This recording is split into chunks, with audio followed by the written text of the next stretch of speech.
بسم اللہ الرحمن الرحیم۔ حدیث مبارکہ۔ شعیب نے زہری سے خبر دی۔ انہوں نے زہری سے پوچھا، کیا نبی کریم صلی اللہ علیہ وسلم نے صلاۃ خوف پڑھی تھی؟ اس پر انہوں نے فرمایا کہ ہمیں سالم نے خبر دی کہ عبداللہ بن عمر رضی اللہ عنہ نے بتلایا کہ میں نجد کی طرف نبی کریم صلی اللہ علیہ وسلم کے ساتھ غزوہ ذات الرقاع میں شریک تھا۔ دشمن سے مقابلے کے وقت ہم نے صفیں باندھی۔ اس کے بعد رسول اللہ صلی اللہ علیہ وسلم نے ہمیں خوف کی نماز پڑھائی تو ہم میں سے ایک جماعت آپ صلی اللہ علیہ وسلم کے ساتھ نماز پڑھنے میں شریک ہو گئی اور دوسرا گروہ دشمن کے مقابلے میں کھڑا رہا۔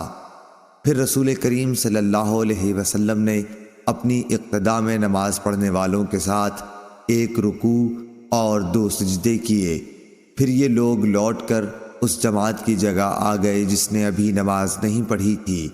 اب دوسری جماعت آئی، ان کے ساتھ بھی آپ نے ایک رکوع اور 2 سجدے کیے۔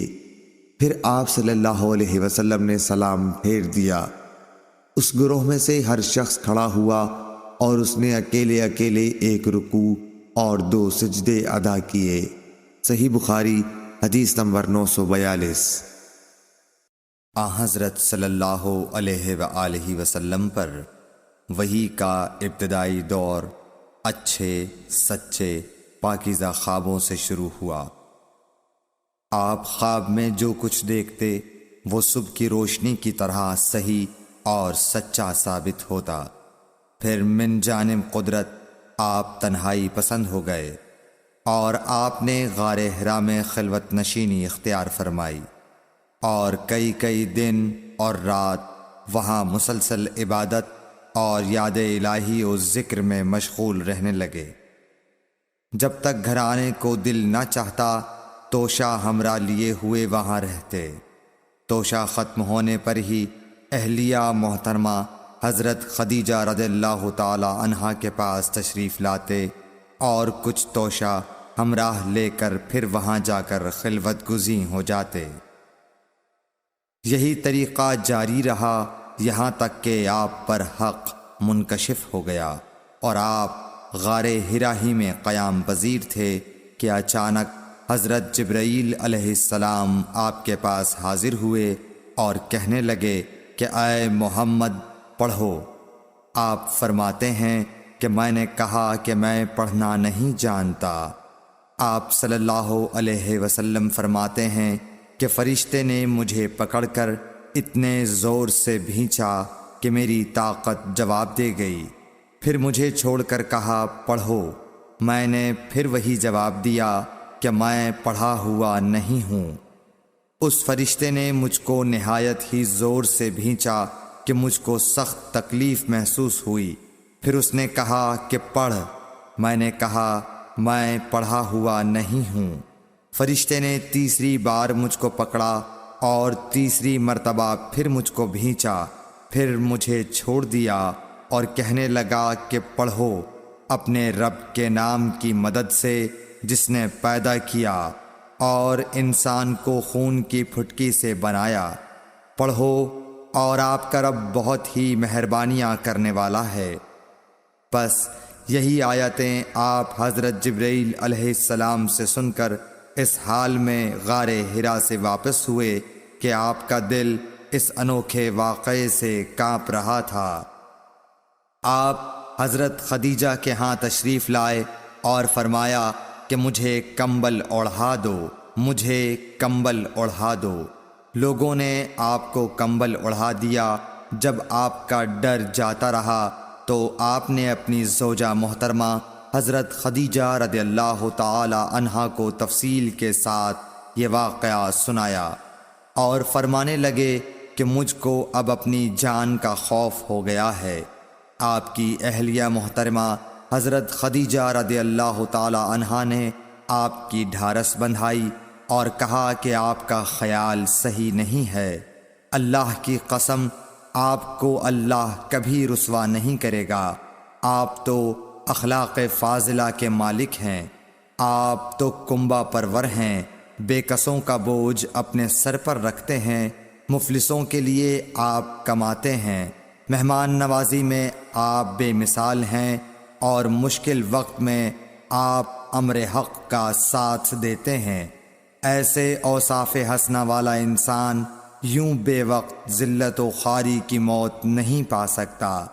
پھر مزید تسلی کے لیے حضرت خدیجہ رضی اللہ تعالی عنہا آپ کو ورقہ بن نوفل کے پاس لے گئیں، جو ان کے چچا زاد بھائی تھے اور زمانہ جاہلیت میں نصرانی مذہب اختیار کر چکے تھے اور عبرانی زبان کے کاتب تھے۔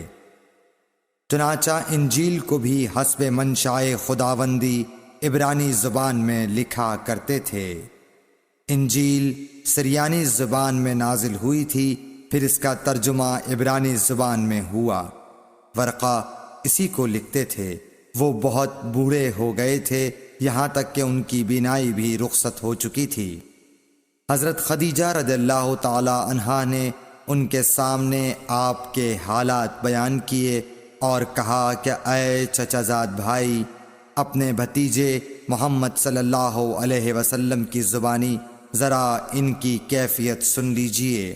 وہ بولے کہ بھتیجے، آپ نے جو کچھ دیکھا ہے اس کی تفصیل سناؤ۔ چنانچہ آپ صلی اللہ علیہ وآلہ وسلم نے از اول تا آخر پورا واقعہ سنایا، جسے سن کر ورقہ بے اختیار ہو کر بول اٹھے کہ یہ تو وہی ناموس معزز رازدان فرشتہ ہے جسے اللہ نے حضرت موسیٰ علیہ السلام پر وحی دے کر بھیجا تھا۔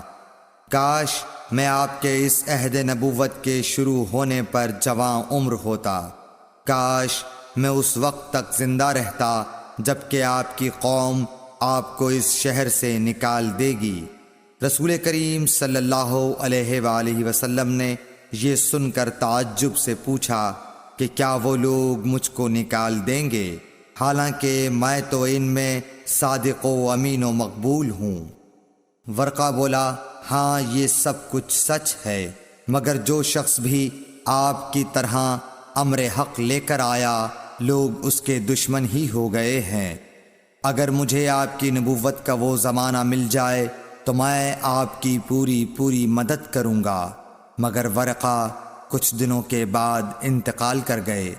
پھر کچھ عرصے تک وحی کی آمد موقوف رہی۔ صحیح بخاری حدیث نمبر 3۔ ایک بار آن حضرت صلی اللہ علیہ وسلم لوگوں میں بیٹھے ہوئے ان سے باتیں کر رہے تھے۔ اتنے میں ایک دیہاتی آپ کے پاس آیا اور پوچھنے لگا کہ قیامت کب آئے گی۔ آپ صلی اللہ علیہ وسلم اپنی گفتگو میں مصروف رہے۔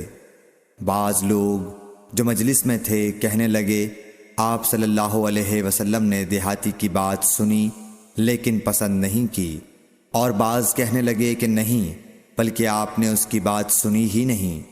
جب آپ اپنی باتیں پوری کر چکے تو میں سمجھتا ہوں کہ آپ صلی اللہ علیہ وسلم نے یوں فرمایا، وہ قیامت کے بارے میں پوچھنے والا کہاں گیا؟ اس دیہاتی نے کہا، حضور میں موجود ہوں۔ آپ نے فرمایا کہ جب امانت ایمانداری دنیا سے اٹھ جائے تو قیامت قائم ہونے کا انتظار کر۔